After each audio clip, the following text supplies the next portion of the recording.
should work. Everything should be set. Okay, everyone. David Seven Skies here, broadcasting live from the Seven Skies Mansion. This is super exciting because this is the first live stream. Not the first live stream that I do, but it's the first proper live stream that I do with camera, lightings, a whole video setup where I can switch scenes and stuff, and I'm so excited. Hopefully this is one of the many. And obviously I just released a song on Musical Freedom, which is called Blue Kind, and I think the best way to start the live stream is to show you how I made it. And I know I posted on Instagram and YouTube a little video where I explain really quickly how I made everything, but I really want to go in depth inside the project and just show you all the crazy thing that I've done. I saw my friend who's helping me with the live stream that just texted me, so let me see what he said. He said everything is working fine, so I think we can start. Now what I'm gonna do is I'm gonna show you the project, and also I have my iPad here, so I'm able to see the chat. So if you have questions, drop your question in the comments. I'll read as much as I can and I'll try to answer. So if you have specific questions about the song, this is not a Q&A, this is not a general Q&A. This is mostly focused on the song. So if you have questions about the song, how I made the bass, how I made certain things, feel free to ask everything in the chat. If you have questions about music industry and stuff, please hold on to that question. I'll do another live stream. I'll do a Q&A where I explain everything. For now, let's just focus on the project. So let me switch the camera. This is the project of Blue Kind, and I'm pretty sure you guys already saw it on the Instagram video and stuff. But yes, this is how it looks like, and I would definitely start with the bass because it's the most important part of the song. And I see someone that's already asking for mixing and mastering of the track. Now I won't be able to show you the master because the master was done in a different project. I still made the master. I mastered the song, but it wasn't done on this project.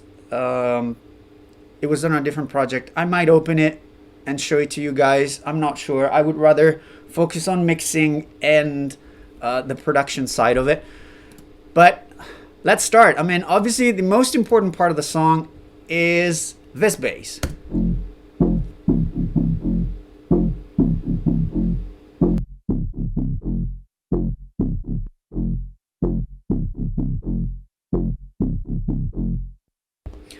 Which is pretty simple. It was done with my Behringer Model D.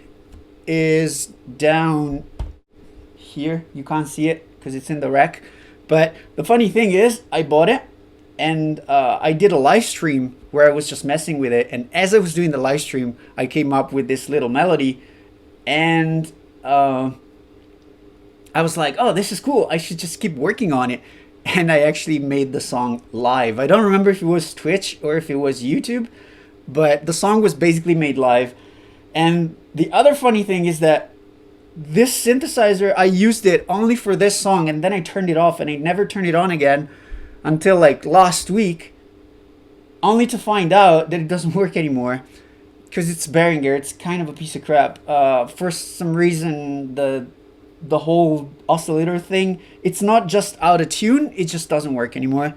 So yeah, I don't know what's going on with it, but I thought it was pretty cool to show you how the bass actually is, because I recreated it with Monarch. So let me open it for you. I have it here. User, they know.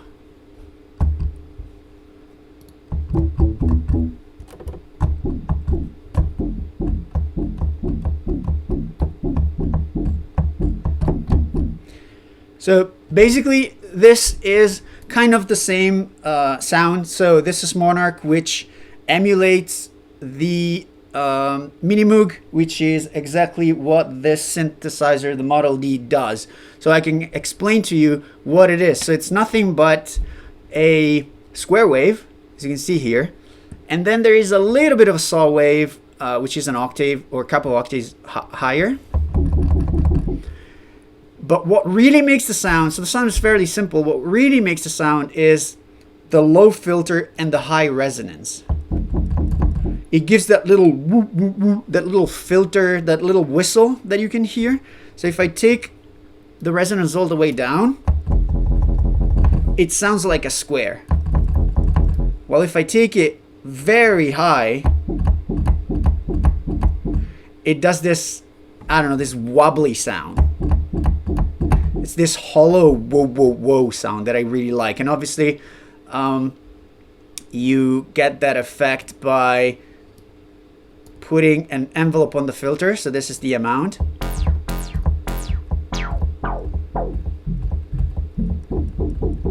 So if you set the amount to just a little bit, so this envelope is gonna sort of modulate the filter cutoff.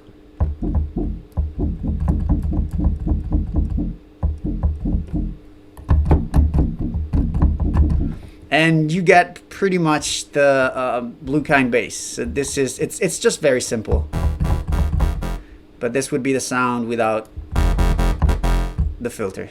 Very simple, square plus saw waves. So once I made this sound, we can get rid of this. We don't really need it. Once I made this sound, I did so much stuff to it. It's actually pretty ridiculous. And here, I mean, this kind of goes into the mixing side of things. Because very important, I always say this, guys, put a low cut wherever you can. Even if it's just the bass, you can see that there is a little bit of low cut here. Not too much, 22 Hertz, but it actually helped, especially during the mastering stage. Now, I put a Distressor, even though I have Distressor, I have the original Distressor here, but I was using it for the drums, and I didn't want to, I was lazy at that time. I didn't want to render the drums and then run the bass through the whole thing. And this one actually sounded pretty good already. And I was like, all right, I'll just use the plugin. However, in the drums, I used the real Distressor, and in that case, it really made the difference. But we'll see about that in a second. So let me try loop the whole thing.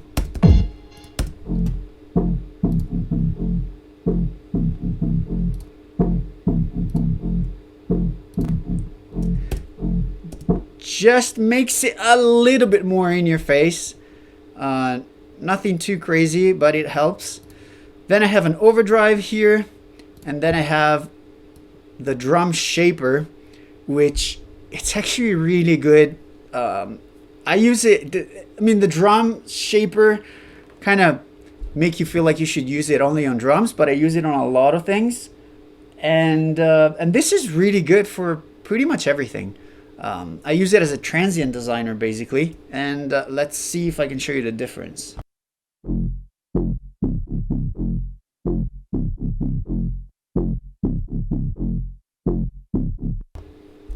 So basically, just makes the sound bite a little more, and it reduces the tail just a little bit, so the sound's a little bit more snappy. It's a little bit snappier, I would say, if that makes any sense.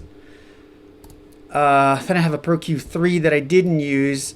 Then here there's some Professor shit that I'm gonna explain in a second. So let me turn this off. Now I have a linear phase multiband. I'm not entirely sure why it's in here. I know that I used this setting for what is it? I used it in my frequency, and this worked really well in my frequency. So I was like, Alright, I'll just slap it there and see what happens. And it worked. Then I have my favorite plugin, the solid state, the SSL. Basically, it's a SSL channel strip by Brainworks. It's, oh my god, it's so awesome. Let me show you with and without.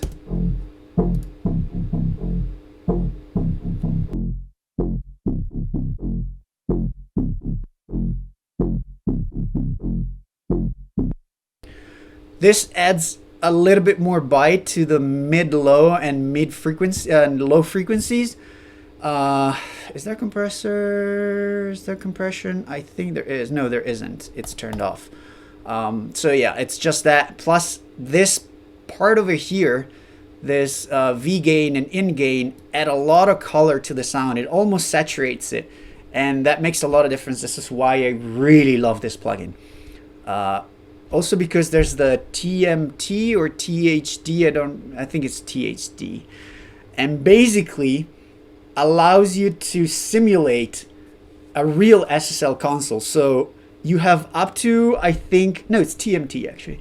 You have up to 74 channels, I think. And every channel has subtle differences. So if you open 10 different instances of this plugin, all the 10 different instances of the plugin are going to sound a little different. Obviously, you are going to have to change this channel. So this is channel 1 and 2, and if you open 10 instances of this with channel 1 and 2, it'll always sound the same, but you can randomize it. So you can randomize one channel or all the channel strips, so all the plugins that are in your sessions, and they are all going to sound a little different, and that adds a lot of color, moves the phase a little bit, and it makes it sound just like you're actually running it through a real console. And I love that. It's, oh my god, I love that.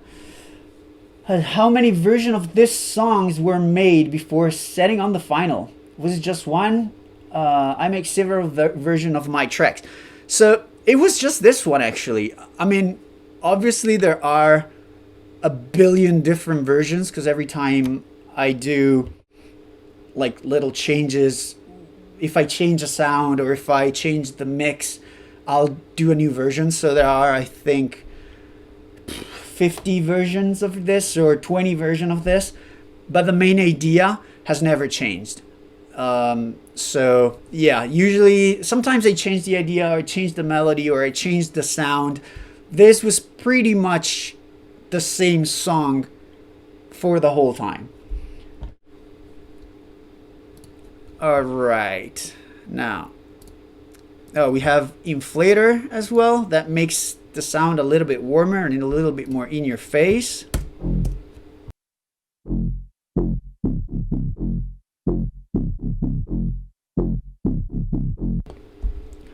Then we have Lfo Tool, just to give, you know, classic sidechain. And then we have L2, and this was the first time in my life that I used a limiter in a channel. Maybe not the first time, but the second.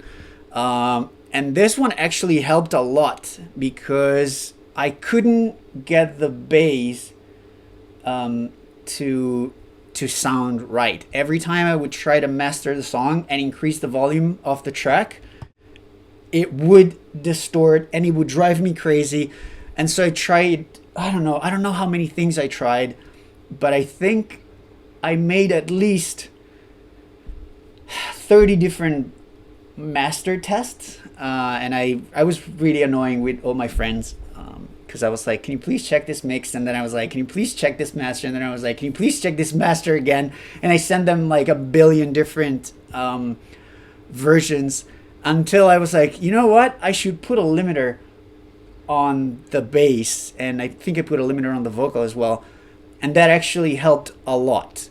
So yeah, first time I put a limiter on a sound on a channel, and that actually worked pretty well.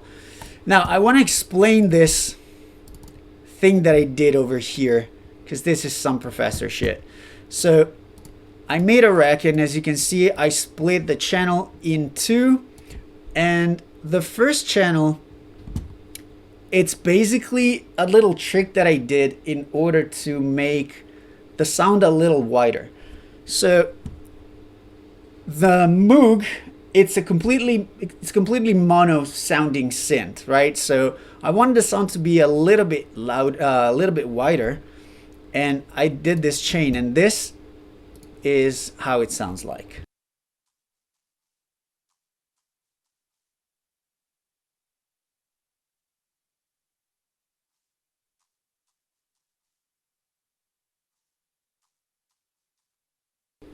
You can barely hear it probably. Like, I am super loud and I can barely hear. Oh, actually, it's at minus 35. Let me increase the volume of it so you'll be able to hear it.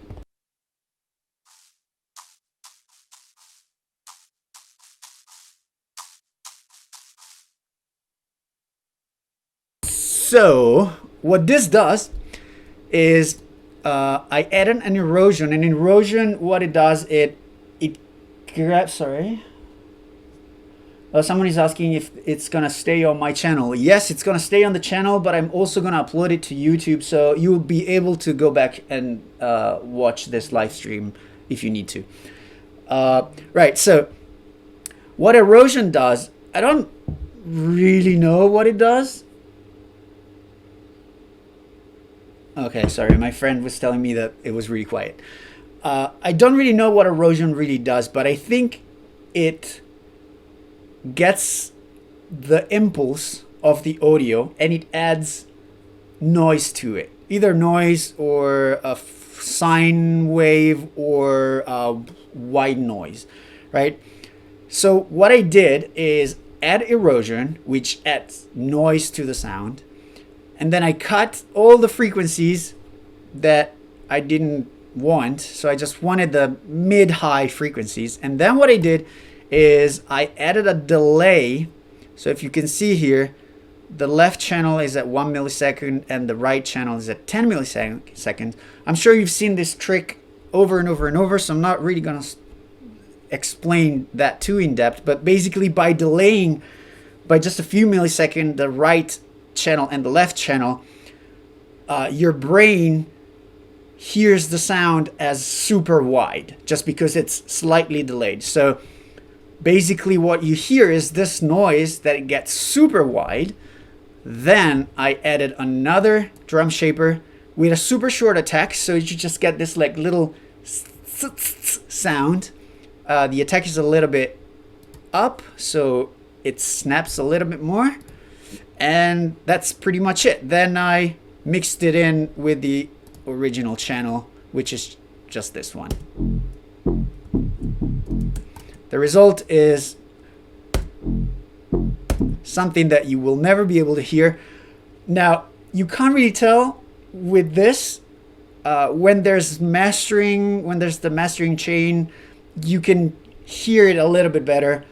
It's super subtle stuff that, you know, only I will ever be able to hear. But then if you put headphones on, you can kind of hear it. You don't really know what's going on because it's so quiet, but it does make the difference. So this is pretty much it for the main bass. Now, the second bass is from my Fishbird library. So if you guys don't have Fishbird, this is the link to get Fishbird. This is so awesome. We set up the whole chat with like links as well. Which, by the way, guys, this is promotion time. There's Black Friday on standalonemusic.com. So everything right now, it's 50% off. Fishbird, Get Low, all the sound sets that I do are 50% off until tomorrow. So check out that link and grab whatever you want. It's half off. It's a pretty good deal. So back to the project. So this is just this preset from Fishbird 2. I believe it's Fishbird 2. I think it's Fishbird 2, yeah.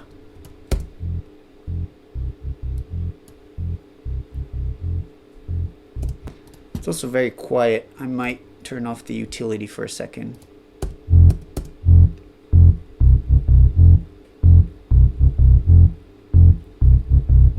So this is just the bass, basically. There's nothing to it.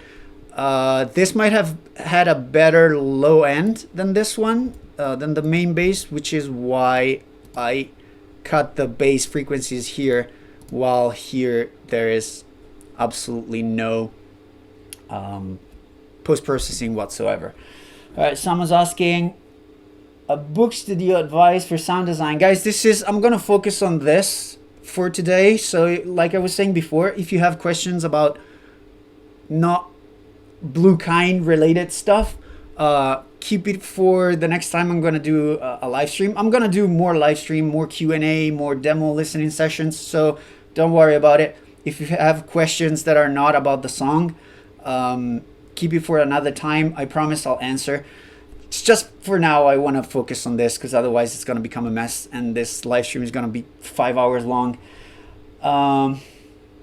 Yeah, someone is saying Haas effect. That's exactly how it's called. How do you mix the kick and the bass? Well, the most important thing is obviously trying to get the bass right? For example, like I was saying before, the SKIESTREAM sound has no low cut. Well, the main bass has low cut. So that's super important, because the bass alone has to sound right at the beginning. So if you have 5 layers of bass, the first thing you need to make sure of is that those 5 layers sound good on their own. Once your 5 layers, or 2 layers in this case, sound good and all the frequencies are balanced and stuff, you can start mixing it with the kick. Now, obviously the most important part after low cut and frequency adjusting thing is having a sidechain. So if I wouldn't have a sidechain, obviously the bass and the kick would overlap in a funny way. So now let me turn it off a little bit. Now it might clip because I made it super loud, but let me try. Whoa. Yes, it's clipping, so let me increase the volume here a little bit.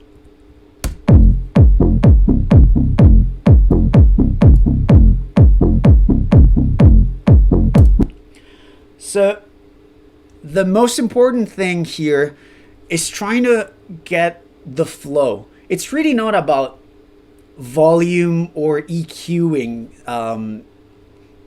You know, it's, for the most part, is really about trying to get the flow right. As you can see here, the LFO is not too crazy. It's very short, the Lfo tool.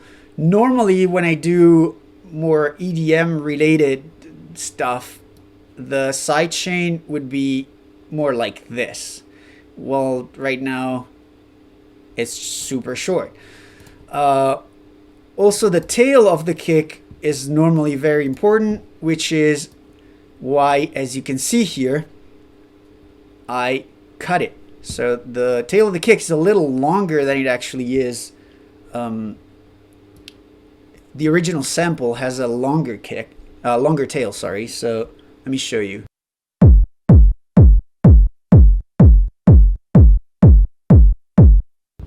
So this one gets literally cut out on the offbeat. So you can see here, this is where your hi-hat would be. This is exactly halfway through between one kick and the other. So I always do that kind of stuff when it comes to mixing and producing. I feel like 90% of the mix is make sure that the samples interact with each other and the flow is right. Once you get that sorted, volume and frequencies are way easier to set, because if this kick would overlap with the bass and if the tail was too long, I would try and EQ the hell out of it and I would never be able to fix it because the sample is done in a certain way. So what you have to do is you have to make sure that they interact in the right way first. Then you can jump in and put an EQ, put a whatever you want to put, but Just make sure that the flow between the elements is right. Then volume, you guys know me, I always trying to change, to have the kick louder than everything else. So normally my kick is super loud, and then I start putting stuff under the kick, and if it gets too loud, I'm like, all right, no, this needs to be a little bit quieter because I want the kick to be louder. Why sidechain the kick and not just cut it off? It's a good question. Because this sidechain stuff is something that I might do during the end, like once I arranged all the song and I'm happy with the way that the drop is and all that stuff. At that point, I'll be like, okay, I can start mixing it a little bit and I can start fixing the flow a little bit.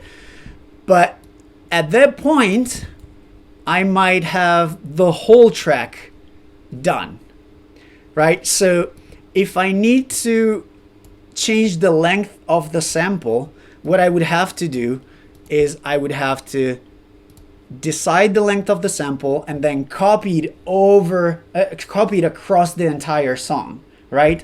So if I put Lfo Tool, I can just change the little slider of Lfo Tool and it's gonna affect the entire kick. So I'm not gonna have to, like, for example, let me just do a very quick example.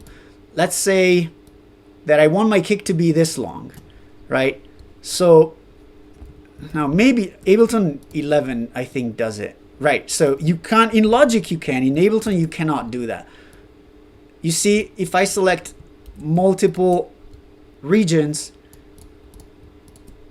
you're only gonna affect one sample, right? So let's say, for example, that I want my kick to be this long. What I'd have to do is I would have to delete all the kicks, right? And then copy the entire thing across the song, and also remember where I put little pauses. And that's not ideal at all. That's, yeah, you don't really, that's so much time that you lose. While if you just put an Lfo Tool and you're like, okay, this kick is too long, you just make it shorter or you just make it longer. So this is why I use I use Lfo Tool to change the length of my samples. It's just convenience. Does the kick go to the master chain as well? Because I didn't see any processes on the kick other than the compressor you had shown earlier. Yes, everything goes to the master chain. All the stuff. Yeah, the kick doesn't have that much stuff to it. It has a little bit of a EQ, but it's also a kick that had a lot of processing, and then I rendered it, and then I just used it in the project. So it just sounded right. The only thing that it does is that it has this top kick. And that's it. But yes, it all goes to the master chain. Now, oh, what did I do? I duplicated it. Sorry. Now, this is one thing that I was explaining in the little Instagram video that I did, and it's these two sounds.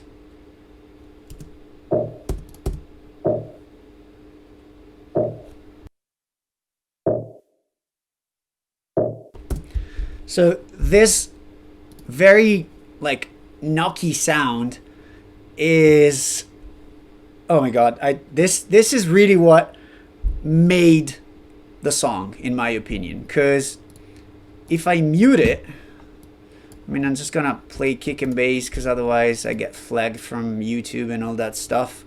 But if I play the bass, actually, let me play it with first, and then I'll do it without.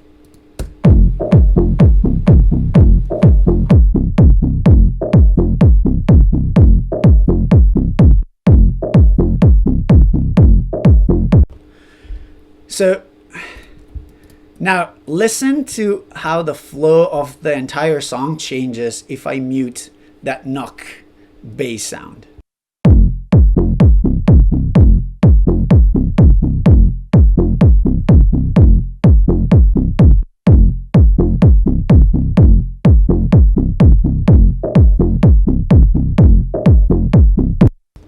So that little thing gives so much movement, and that was a turning point for me because I kept having this rhythm in my head and I was like, oh damn it, it should have something here. It just doesn't bounce the right way in that little break between one note and the other.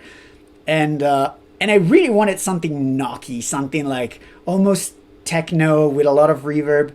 And that sound really made it for me. So I'm super happy about this sound. And it's actually, oh crap, my oh, the TV's in standby, whatever. And it's actually two sounds, so let me show it to you. There's a lot of what is it, Mark Knight and Noizu stuff in this pack, in this song. Whoa, someone subscribed. So right, this is,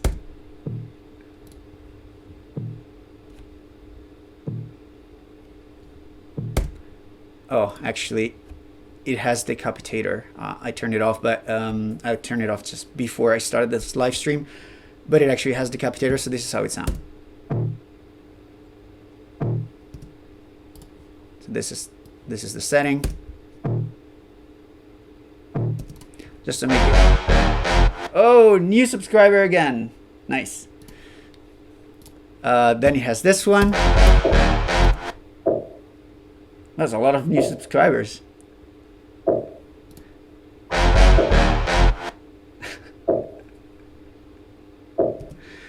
So, oh my god, that's so funny. the my frequency subscription thing, it's so funny. So this is the other sound. There's a little bit of overdrive,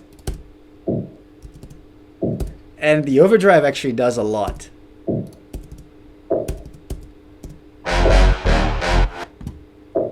Is someone like I'm subscribing constantly just to hear the trumpet sound, because it's so funny. But yes, that sound is really what changed the entire flow of the song, in my opinion, and I'm super happy about it. Now, one of the most important part of the song is definitely the drums, and there's a lot to say about the drums. Someone's asking, how do you usually process the kick? It really depends, but there's very often that OTT, oh my god, I keep saying OTT. Very often there's that Lfo Tool thing, and then I use a lot of the drum shaper as well. As you can see here, it's turned off, but a lot of time I have the drum shaper in my kick channel.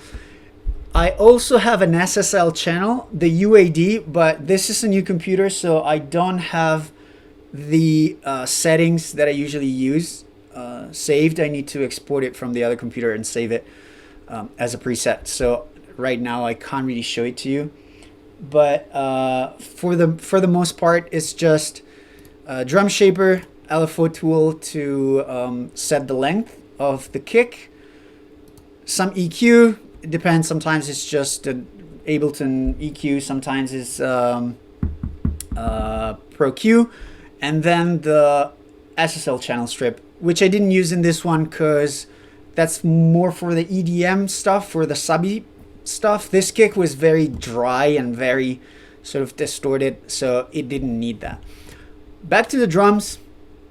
Now you can see here that in the project, the drums channel is actually turned off, and the drum channel that's playing in the final version of the song it's this stem over here, which is nothing but this drum channel running through the Distressor that it's over here. Over here, I can't show it to you because it's here, but there's two Distressors, and then I simply recorded it, and now it's just playing that. But no big deal. I kept it in there because I knew I wanted to show you guys how I made the song. So it's still in here. So there's a lot of Noizu stuff in this pack. I love his stuff. It's just very 909-ish, which I could just open my 909, get my 909 over there and just do it. But his stuff sounds really good. So we start with the actually, let me just play the whole thing. So hello, new subscriber. Let me just play the whole thing so you can hear.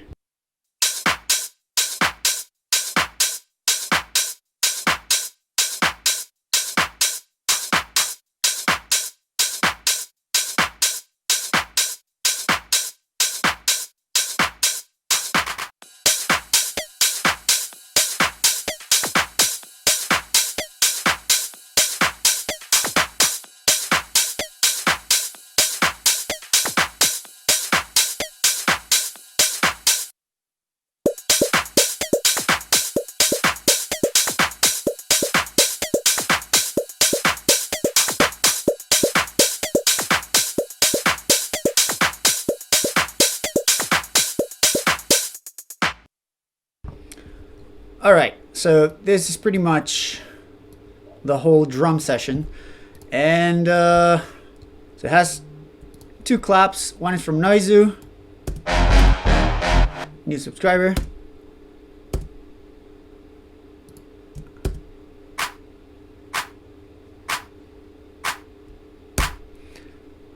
Then I added some variation here because the loop is just super simple, but I added this, and then I added this as well. The biggest thing is that I changed the gain. I always change the gain with this kind of stuff, especially if I do like little fills or rolls, whatever you want to call them, because it just makes the clap moving even more. So you can hear it goes like cha cha cha. Same here. Then there is my own clap, which is more knocky.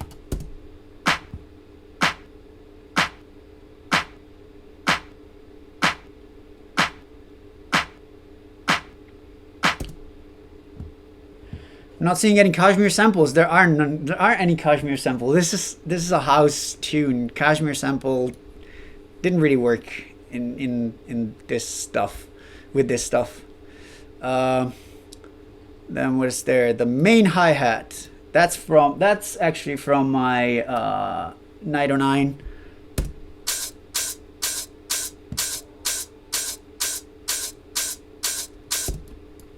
Super simple. Let me see if there's anything. Oh no, that's actually, yeah, no. Wait. Oh, main hi-hat. Yeah, it's not. That's my 909 actually. There's just no, there's nothing. Straight up. Just like that. Didn't even process it. What's there? This one is, I don't know what that is.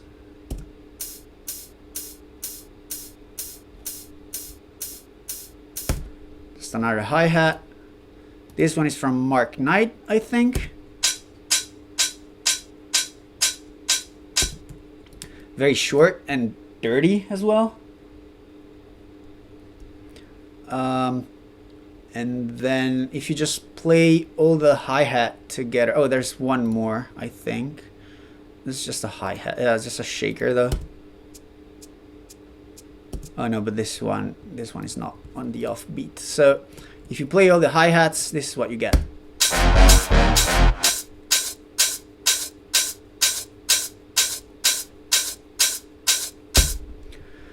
which sounds pretty good. It has that dirtiness, which I really like. Then there's this little shaker. I'll just play it with this short hi-hat so you can hear what happens. So you get this like tick, tick, tick, tick.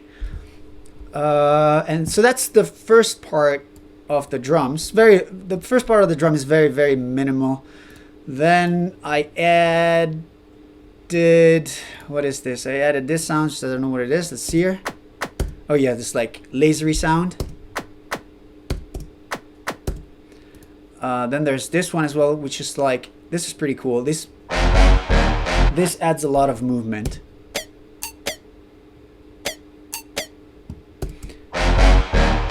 So there's this one, and there should be another one.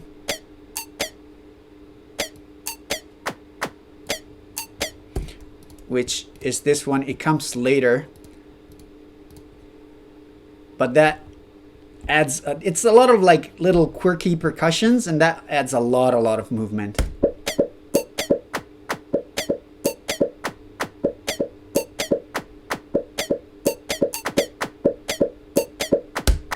So that's pretty fun. What is this? This one is the ride.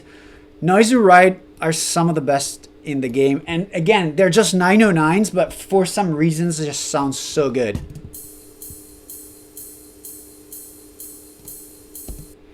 And then there's this filler hi-hat, which is just another hi-hat that's on the offbeat. Just makes the whole offbeat a little bit bigger. And yeah, in the third part of the drums, there's only that sound that I already played. Oh no, there's other stuff as well. So there's this one that I already played.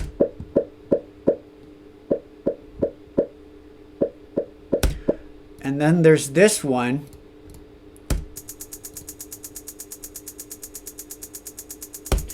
And this is a little trick, guys. Whenever you want to make your song feel faster, do a pattern like this with a very short and very metallic and very like high frequency hi-hat. I said high 4 billion times, but I'm pretty sure you know what I mean. So that in 16th, that keeps like, it helps a lot with making the song feel faster. So and as you can see, I only put it in the end just because I want to sort of give more energy and give more, I don't know, more of a rushed feel to the song, if that makes sense. And as you can see, I had them before, but I muted them because it was too much stuff and I wanted the song to grow. And then at the end, was in the last part of the drop, where it's like, all right, here it's like full on. I also put this like little and the song just feels faster. So yeah, whenever you want to make your song feel faster, just do this kind of stuff. And you'll see that it will speed up your song. What you can also do is play around with velocity. I didn't do it here, but especially in melodic techno, they do it a lot. They'll do like stuff like this. So they randomize the velocity. It just makes the song move a lot more.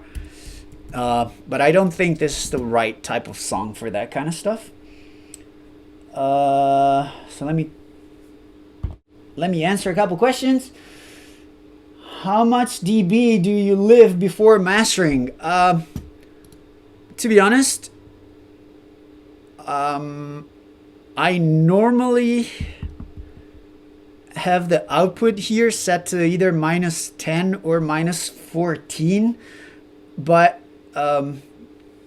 it's all done in relation to the SSL that's right there, which you can't see. But basically, I will put, I will turn on the SSL, so I will have the song going through the SSL, and I'll have a temporary mastering chain as well. And whenever the song is hitting the maximum of 4 dB gain reduction on the SSL. That's where I set my output, and then I'll remove all the plugins, export the song, and then I'll master the song in a different project. It depends. I don't always do that. Lately, I've been doing it more. So I'll do a test master on the project. I'll check that the song is peaking at -4 dB of gain reduction on the SSL. I'll remove everything, and then I'll save that the setting of the utility here, and then I'll export the song. So it really depends. I'm not entirely sure how many dBs and how much headrooms I have. All I know is that sounds good, so I don't care. I don't care how many. I don't care about numbers. I care about what my ear says. So I guess that's how it should always be, actually. All right, so drum channel. Now, as you can see here, there's this stuff that goes to the Distressor. There's also a tape that I haven't installed yet. It's the, what is it? Soft tube tape. Really good. And but I just changed computers, so I'm still in the process of installing all that stuff. I think this is the only plugin that I'm missing right now. But yes, so there will be a tape. Then we go into, once again, my favorite plugin.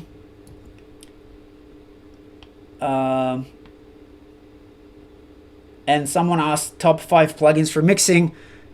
This one is the freaking best plugin in the world, and I am not paid to say this. It just is. So let me just show you what it's doing so you can hear the difference between on and off.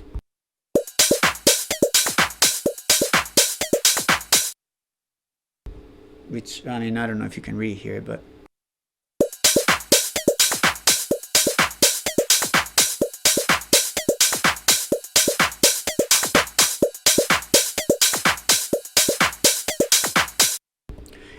once again, it just makes the sound in your face and just so good. I don't know, I love this plugin. And again, as you can see here, TMT, now you see 56, 57, while before it was 1 and 2. So this is exactly what I mean. So this channel sounds a little bit different than the one on the bass. And yeah, that's pretty dope. Sorry, just checking if it's my friend saying that there's something wrong with the thing. Sorry.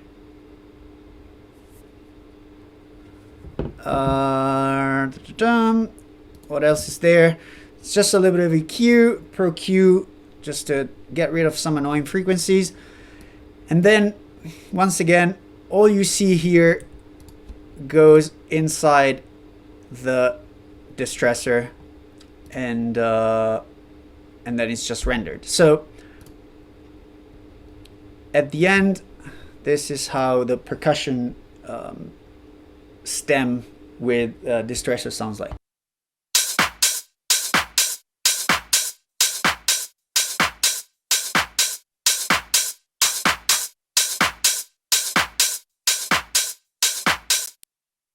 And you can really tell the difference between the one with the Distressor and without the Distressor. The one with the Distressor sounds a little bit dirtier. The tail, especially if you pay attention to the tail of the hi-hat, it's a little longer. Overall, it has more brightness, but that's also done given by the tape plugin that is not there right now. But yeah, overall, it's a little bit more in your face. The attack is definitely snappier, and the transient, the release of especially the hi-hats is a little longer. It just flows better, and everything is sort of glued together, which, yes, I love that about the Distressor. Even though the SSL, which once again you can't see, the SSL is right there. The SSL is the glue thing, but even the Distressor does some great magic with the frequencies and I don't know, just gluing everything together, especially on drums. Now this live stream has been super long. It's almost been an hour. So I'm just gonna just show a little more stuff, especially in the breakdown. Oh, actually no, I think I should show the melody first, because the melody is kind of important.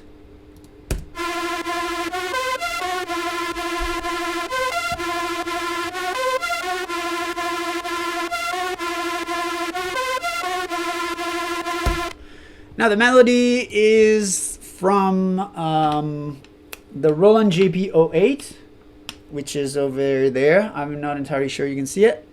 It's this one. It's a recreation of the Jupiter 8. It's a very old synthesizer. This one is obviously not analog. There's a plugin of it. If you want the plugin from Roland Cloud, it works amazing, but I don't know, I just have a lot of fun with this because I just tweak it, and it's pretty dope.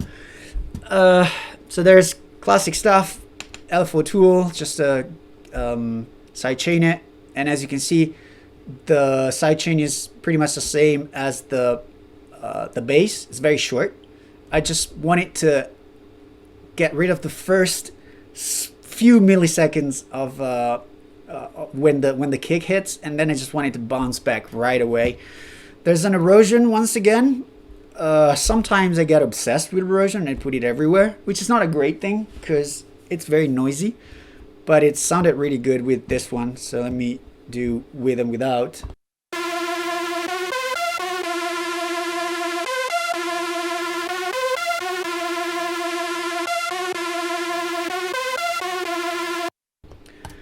It almost sounds weird without it. I don't know how to explain it.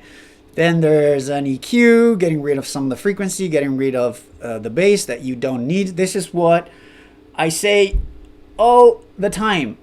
You, like when people ask me for mixing, hello new follower. When people ask me about mixing techniques, learn how to get rid of bass frequencies in sounds and use a low cut as much as you can. And as you can see, low cut pretty much everywhere. There's probably a low cut in the drums as well. Yes, as you can see, 180 hertz, 181. So this is a low cut as well. But back to the Jupiter, and there's an overdrive. So if I bypass all the plugins,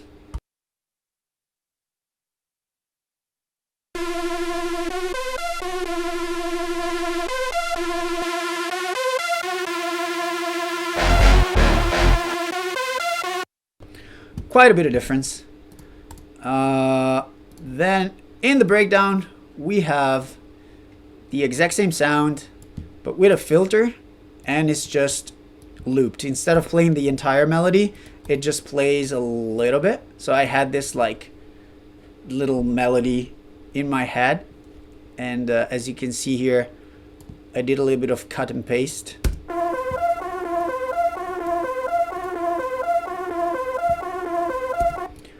And it's pretty much the same thing. It just has a cutoff that, yeah, it's automated, so it opens up at some point, I think. Doesn't it?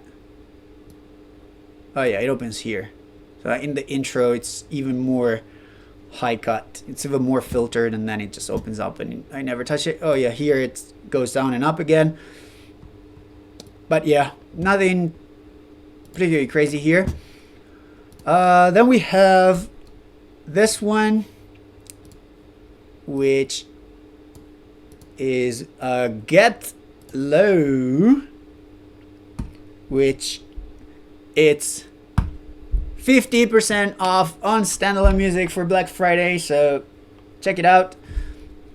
And this particular preset, oh, as you can see here, I'm not using it from Kontakt. I'm using it from Complete Control because Get Low is pretty freaking dope, and it works with all the NKS stuff, and it's actually way better than to use it with Kontakt because you have previews. It loads much quicker for some reason. I don't understand why, but that's just native instrument. I like this interface better, and I can just use my keyboard. It's just so much better. If you have Complete Control and you have Get Low, my suggestion is use Complete Control with Get Low because you get the full experience. You get previews on presets. It's just so much better. But anyway,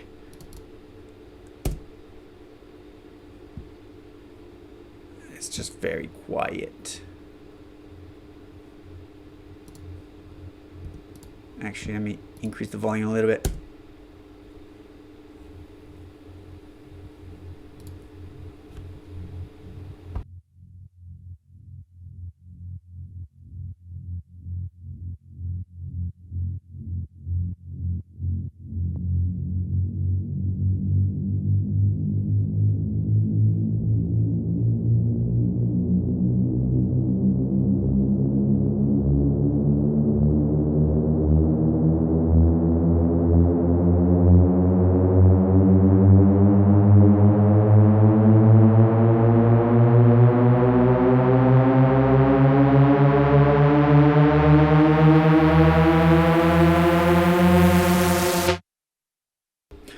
Okay, so this goes from being a sub-drone bass that sort of sits there to being like one of those ramp uplifter sirens things.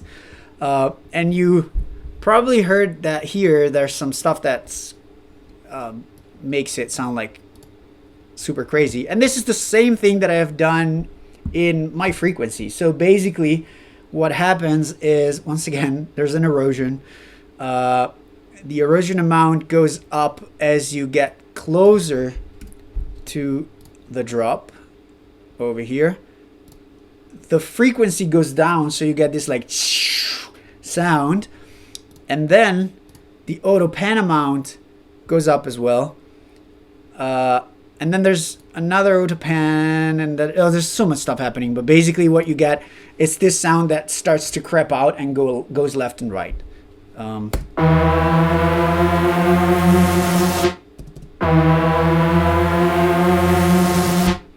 if I turn off the auto pan, you'll hear that it just doesn't go. It doesn't go left and right. It's just not as awesome.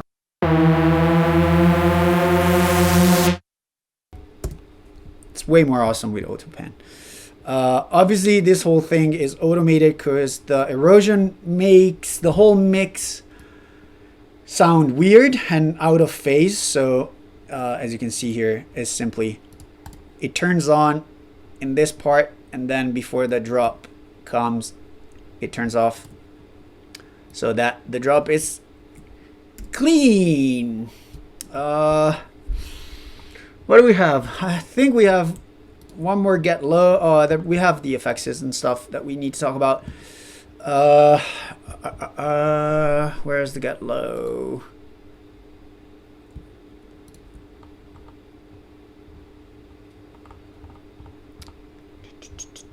Oh, I think it's over here.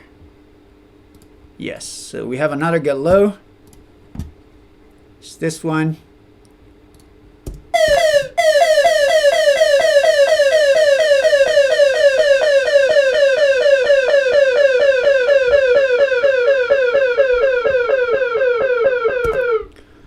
Then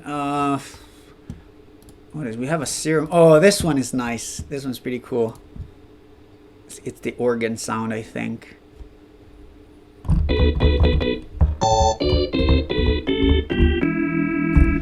I am pretty sure that this one is on Fishbird 2 as well. I really don't remember, but I think so. I'm pretty sure it's on Fishbird. And this one does a lot, actually.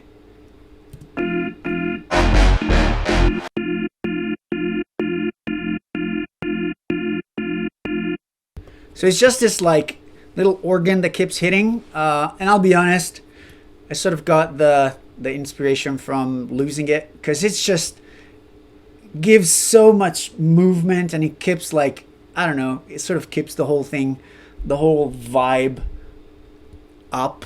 I just really like that sound. But I don't think there's this one. This is another rise up kind of sound. I need to start from here.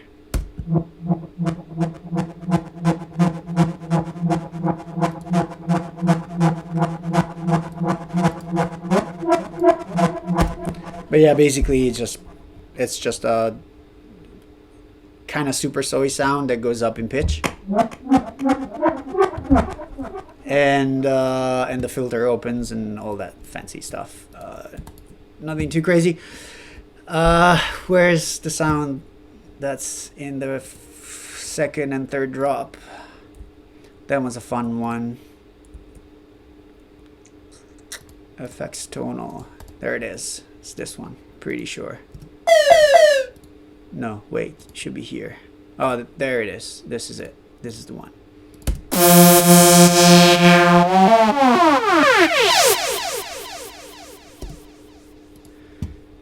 So this was actually made during the live stream. So if you go on my YouTube, there's like a good 30 minutes. No, maybe not 30 minutes, but I've been tweaking this thing for a long time.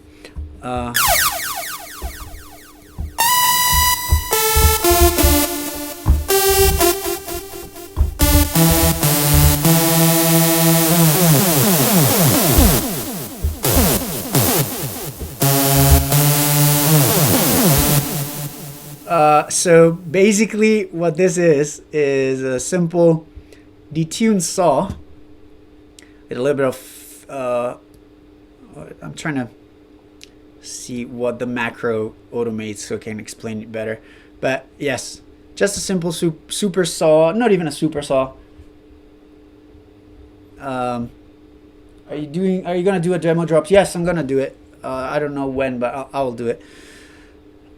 So basically what the macro does is, you'll see it better here,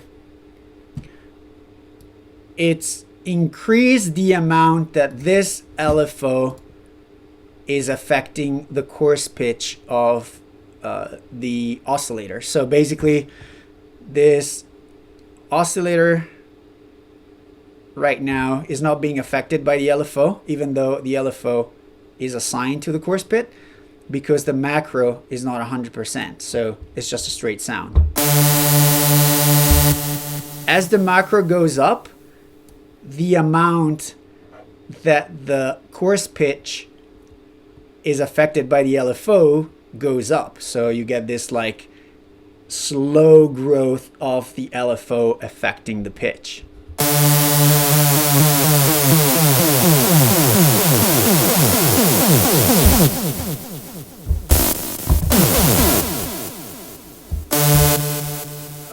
Then there's OTT stuff, but yeah, I think there's like 3 or 4 automation on this thing. So one is the macro, then there is the filter being automated, and the resonance as well, I think.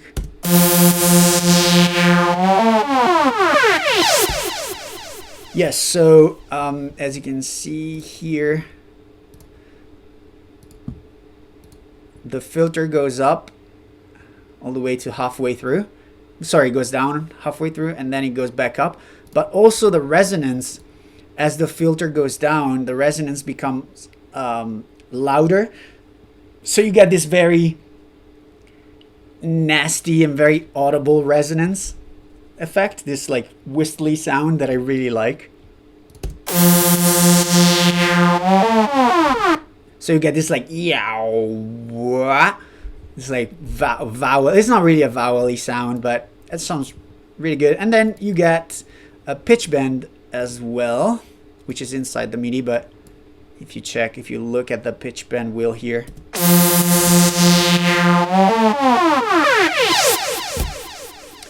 so there's a bit of stuff going on. And also there's H delay. Basically, I think it's just a dry wet, I want to say.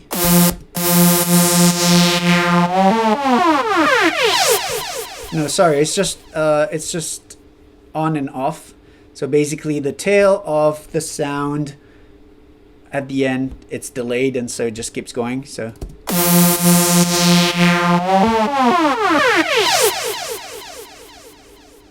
you get this like beep, beep, beep, beep, beep, beep, beep. And that helps a lot with filling the gaps in the drop, because if you see here, now this is the entire drop, right? I mean, the drop is longer than that, but if you see here, there's this sound right as you drop, this SKIESTREAM sound, right? And then there's this sound. Now this sound is going to be a pain in the ass to explain how I made it, but let's just hear it for now.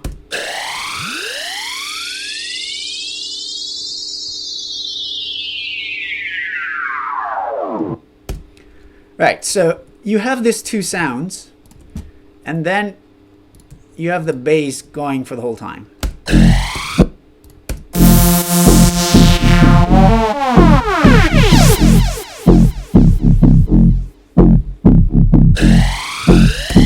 So in this case, and this is what I was saying this during the live stream on my Instagram yesterday.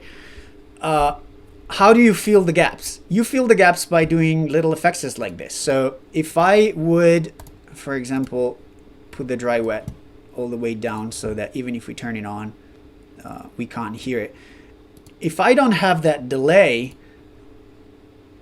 listen how boring it is and how empty this part is without delay.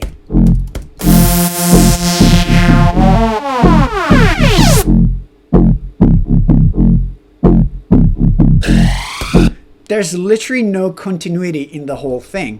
So if we put our delay back,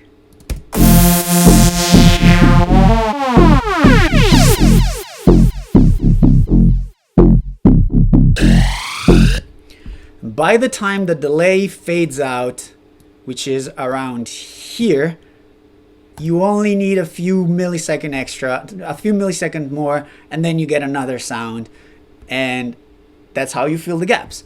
Now, there's a lot of stuff that fills the gap in this song, because once again, this song is basically just bass over and over and over, and it's very easy to make a boring song with just bass. So there are a few sounds that I thrown in there that help make the song a little more interesting. So there's this one, which I explained in the Instagram video. It's just silent that it's set to arpeggio. So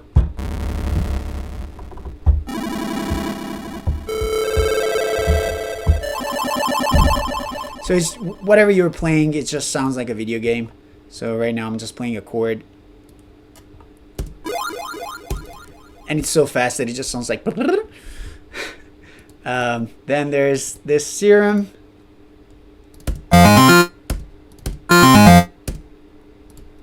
Nothing crazy. Now this part is a crazy one. How do I even explain this? So what I did was running the vocal through a big delay with a very high feedback. And when you have a very high feedback, what you get at a certain point is the delay that's being fed by the same delay, and you get this like very messy but very harmonically awesome sound. And I ended up having this. Sorry.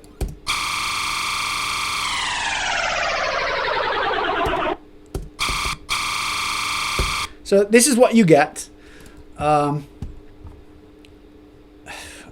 should just probably try it and redo it. I may actually have it. Let me see. Let me see on the vocal.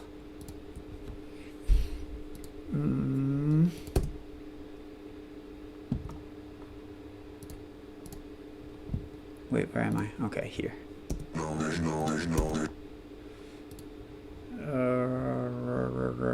It should be this one. No. No. I'll just try and do it really fast, just so you can hear what I mean. Let me see if it's this one by any chance. It should be this one actually.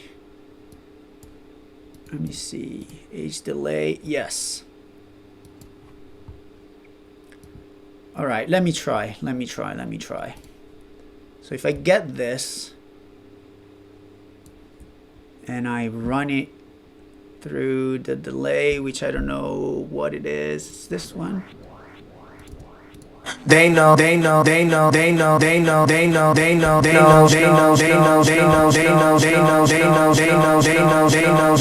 Okay, it's this one. So now I'm gonna try a few things, and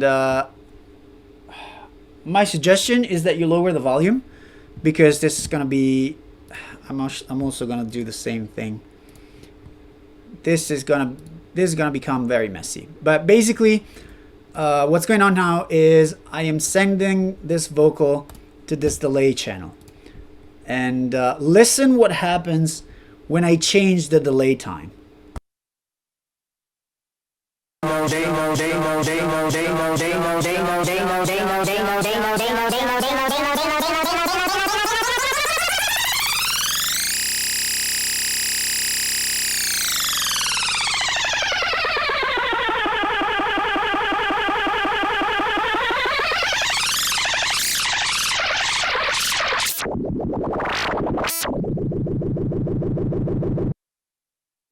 So how cool is that? This is so awesome, and not enough people know about this trick. I'm actually not super happy about sharing this trick either, because that's kind of a Seven Skies thing. No, I mean, it's not a Seven Skies thing, but not that many people know about it. But anyway, so once, you know, sometimes I do that kind of stuff and then I record it and I get the best parts and I chop them up, and I got this part.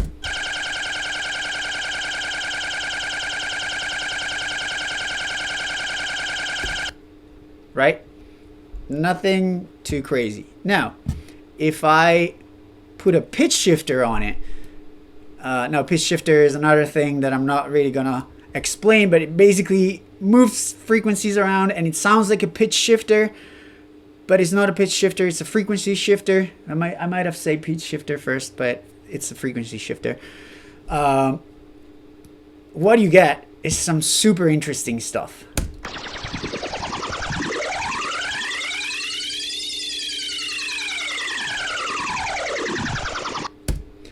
Right? Now, this one is in the third drop. So this one has no pitching going on whatsoever. While the one in the second drop has that trick with the delay time that I showed you a second ago. So the audio file is actually different.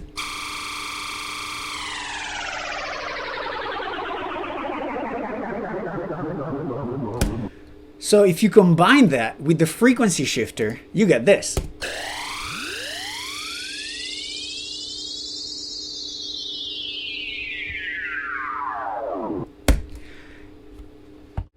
How much of a fucking professor shit is this thing?